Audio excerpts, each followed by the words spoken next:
Capítulo 38. A quarta edição.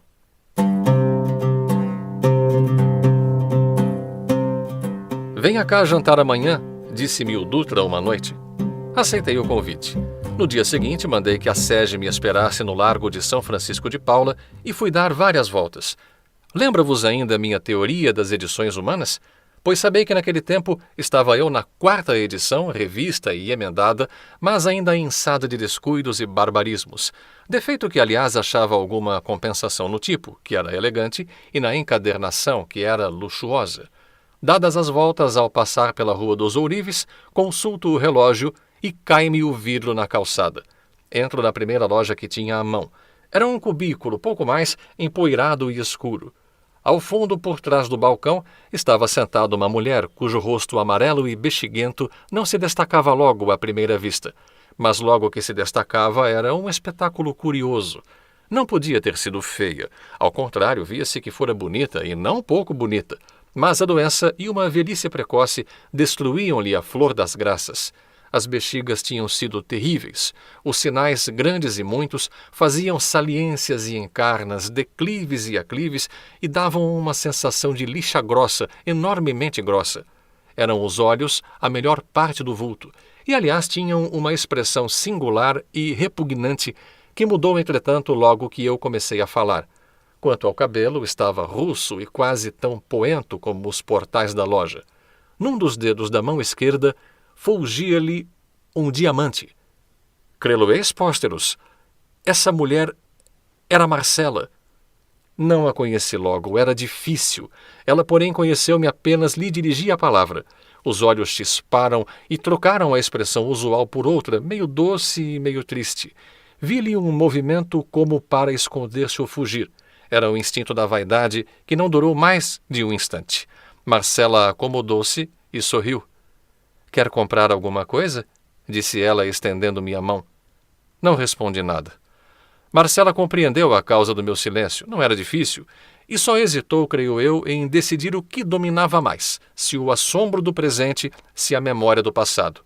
Deu-me uma cadeira e, com o balcão permeio, falou-me longamente de si, da vida que levara, das lágrimas que eu lhe fizera verter, das saudades, dos desastres, enfim, das bexigas que lhe escalavraram o rosto e do tempo que ajudou a moléstia, adiantando-lhe a decadência. Verdade é que tinha a alma decrépita. Vendera tudo, quase tudo. Um homem que a amara outrora e lhe morreu nos braços, deixara-lhe aquela loja de ourivesaria, mas para que a desgraça fosse completa, era agora pouco buscada a loja, talvez pela singularidade de a dirigir uma mulher. Em seguida pediu-me que lhe contasse a minha vida. Gastei pouco tempo em dizer-lhe, não era longa nem interessante. Casou? Disse Marcela no fim de minha narração. Ainda não, respondi secamente. Marcela lançou os olhos para a rua, com a atonia de quem reflete ou relembra. Eu deixei-me ir então ao passado, e no meio das recordações e saudades, perguntei a mim mesmo por que motivo fizera tanto desatino. Não era esta, certamente, a Marcela de 1822, mas a beleza de outro tempo valia uma terça parte dos meus sacrifícios? Era o que eu buscava saber, interrogando o rosto de Marcela. O rosto dizia-me que não.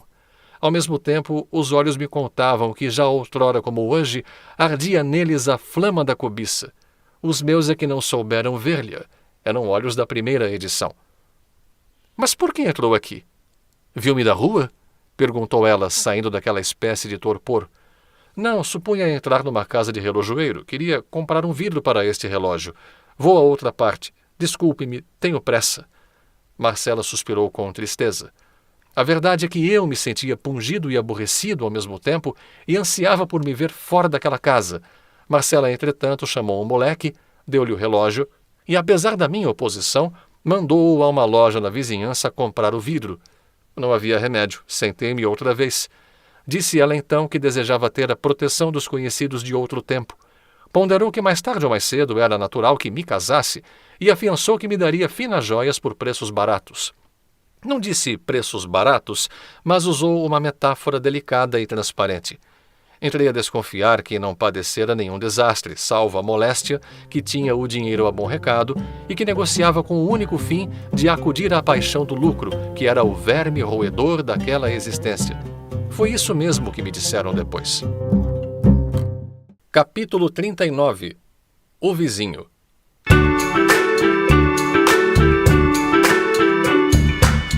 Enquanto eu fazia comigo mesmo aquela reflexão, entrou na loja um sujeito baixo, sem chapéu, trazendo pela mão uma menina de 4 anos.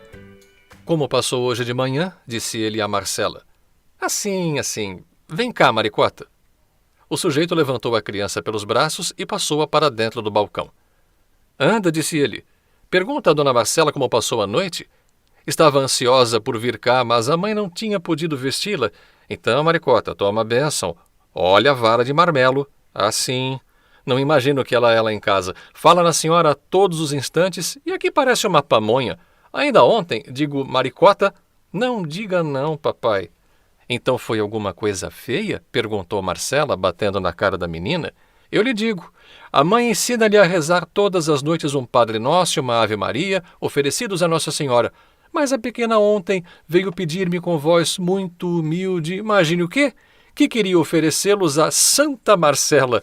Coitadinha, disse Marcela, beijando-a.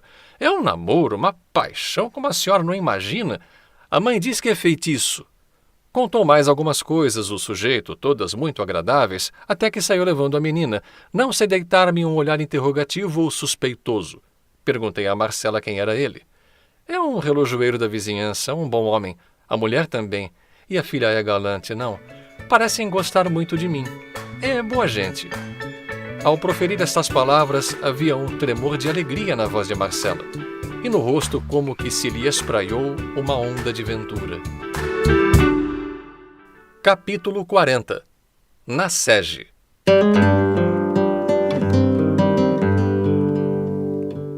Nisto entrou o moleque trazendo o relógio com o vidro novo. Era tempo, já me custava estar ali. Dei uma moedinha de prata ao moleque. Disse a Marcela que voltaria noutra ocasião e saí a passo largo. Para dizer tudo, devo confessar que o coração me batia um pouco. Mas era uma espécie de dobre de finados. O espírito ia travado de impressões opostas. Notem que aquele dia amanhecera alegre para mim. Meu pai ao almoço repetiu-me por antecipação o primeiro discurso que eu tinha de proferir na Câmara dos Deputados. Rimos-nos muito e o sol também, que estava brilhante, como nos mais belos dias do mundo. Do mesmo modo que Virgília devia rir quando eu lhe contasse as nossas fantasias do almoço. Vai senão quando cai-me o vidro do relógio, entro na primeira loja que me fica à mão, e eis-me surge o passado, ei-lo que me lacera e beija, ei-lo que me interroga com um rosto cortado de saudades e bexigas. Lá o deixei. Meti-me às pressas na sege que me esperava no largo de São Francisco de Paula e ordenei ao boleeiro que rodasse pelas ruas fora. O boleeiro atiçou as bestas, a sege entrou a sacolejar-me, as molas gemiam, as rodas sulcavam rapidamente a lama que deixara a chuva recente e tudo isso me parecia estar parado. Não há às vezes um certo vento morno, não forte nem áspero, mas abafadiço, que não nos leva ao chapéu da cabeça, nem rodomoinha nas saias das mulheres, e todavia é ou parece ser pior do que se fizesse uma e outra coisa, porque abate, afrouxa e como que dissolve os espíritos? Pois eu tinha esse vento comigo, e certo de que ele me soprava por achar-me naquela espécie de garganta entre o passado e o presente, almejava por sair à planície do futuro. O pior é que a sege não andava. João, bradei eu ao boleeiro, esta sege anda ou não anda? Ué, nhonhô, já estamos parados na porta de senhor conselheiro?